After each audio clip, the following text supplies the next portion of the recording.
बहुत ही बढ़िया, बहुत ही तगड़ा चेंज किया है मेरी नजर में। सेलरों के लिए बहुत ही बढ़िया है। हेलो दोस्तों, welcome to my new blog. दोस्तों, जैसा कि आपने मेरे लास्ट ब्लॉग में देखा, हम लोग गए थे फ्लिपकार्ट के सेलर समिट 2025 में, और वहां पे दोस्तों हमने बहुत सारी चीजें देखी, बहुत सारी चीजें समझने को मिला, कुछ सीखने को मिला। तो आज के इस वीडियो में मैं वही शेयर करने वाला हूं कि हम वहां पे गए थे तो हमने आखिर क्या समझा, क्या सीखा। तो जैसा कि आपको उस वीडियो में मैंने दिखाया था कि हमें एक डायरी और पेन दिया गया था, तो इसमें मैंने कुछ नोट्स बनाया हुआ है दोस्तों। तो चलिए थोड़ा डिटेल में एक एक पॉइंट को समझते हैं कि आखिर फ्लिपकार्ट ने सेलरों के लिए क्या क्या नया कुछ किया है और हमें क्या करना चाहिए, किस तरीके से उन्होंने क्या सुझाव दिया, उस चीजों पे डिस्कस करते हैं। दोस्तों, मैंने पॉइंट वाइज इसको इसलिए लिख लिया है कि बताते टाइम कुछ भूल ना जाऊं कि कुछ छूट गया बताने को आपको। दोस्तों, जितने भी पॉइंट्स मैंने नोट किए हैं, इनमें से मैक्सिमम पॉइंट्स वहां पे जो बताया गया हमें, तो एक एक करके उस पे बात होगी कि उन्होंने क्या बताया कि सेलरों के लिए हम क्या कर रहे हैं। तो सबसे पहला पॉइंट है दोस्तों कि फ्लिपकार्ट, जो आपने देखा होगा पिछले कुछ दिनों में कि बहुत सारा फ्रिक्वेंटली चेंजेस आ रहे थे उसके डैशबोर्ड पे। कभी कुछ चेंज हो रहा था, कभी कुछ चेंज हो रहा था, कभी लेआउट चेंज हो रहा था, कभी कुछ चेंज हो रहा था, कभी प्राइस स्ट्रक्चर चेंज हो रहा था। तो ये सारी चीजें फ्लिपकार्ट के द्वारा दोस्तों इसलिए किया जा रहा था, ऐसा मतलब बताया गया वहां पे कि ये सारी चीजें जो चेंजिंग फ्रिक्वेंटली ये हो रही थी,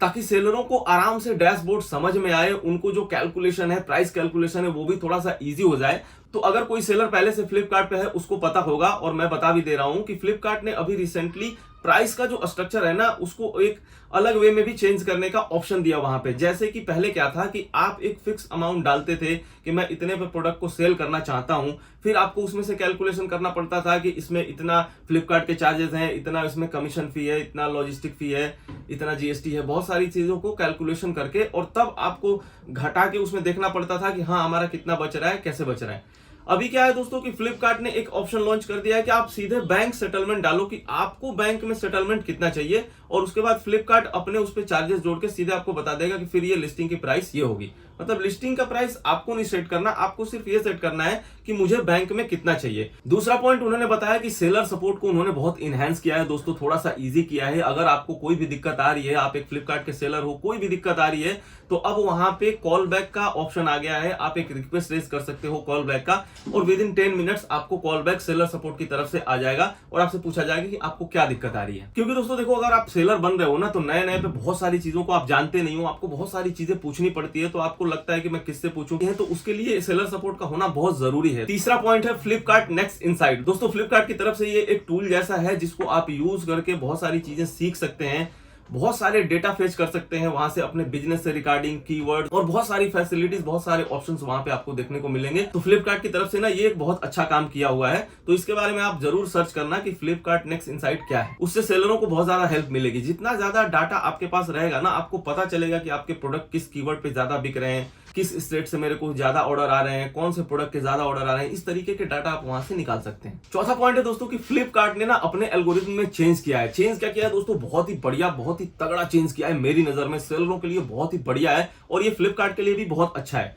पहले क्या था कि पहले ऐसा था कि जो लिस्टिंग कर दिया आपने, और कोई ऐसी लिस्टिंग है जो कि बहुत ज्यादा चल रही है, और उसके अलावा अगर आप नई लिस्टिंग कोई कर रहे हो, तो नई लिस्टिंग पे ना ऑर्डर्स बहुत कम आते थे, वो नई लिस्टिंग ना बूस्ट नहीं करती थी।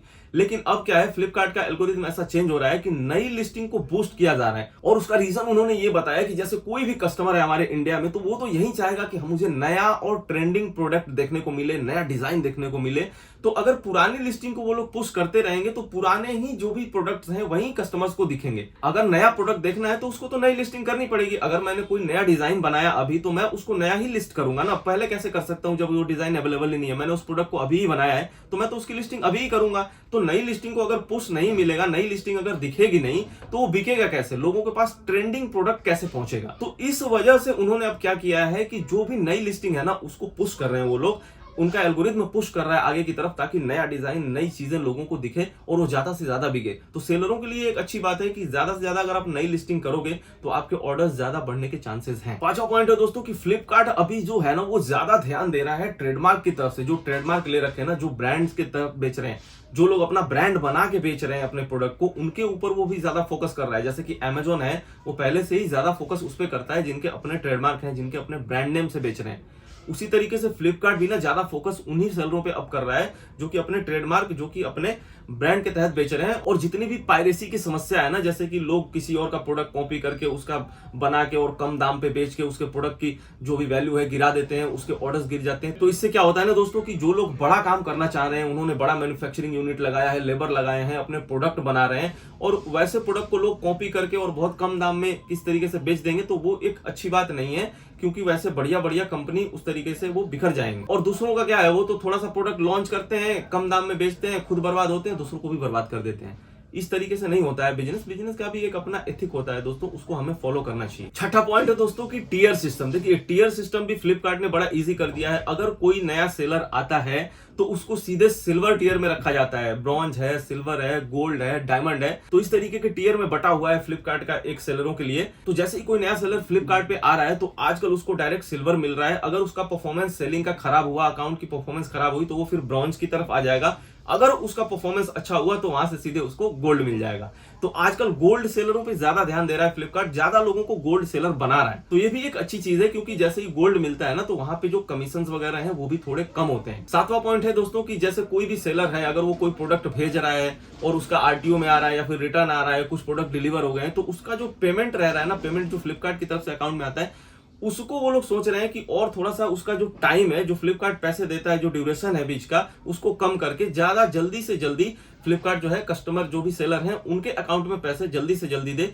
ताकि बहुत सारे ऐसे सेलर छोटे हैं जिनके पास बहुत ज्यादा पैसा नहीं रहता इन्वेंट्री मैनेज करने के लिए, तो उनको ज्यादा से ज्यादा जल्दी से जल्दी अगर उनको पैसे मिलेंगे फ्लिपकार्ट की तरफ से, तो जल्दी से अपना दोबारा से सामान खरीद के दोबारा से जल्दी बेच सकता है मार्केट में। आठवां पॉइंट है दोस्तों की एक चीज वहां पे हमेशा मेरे को सुनने को मिल रहा था उन लोगों की तरफ से, कि जो भी सेलर हैं उनको एक बात का ध्यान देना चाहिए कि उनके जो ऑर्डर्स है ना, वो ब्रीच नहीं होने चाहिए।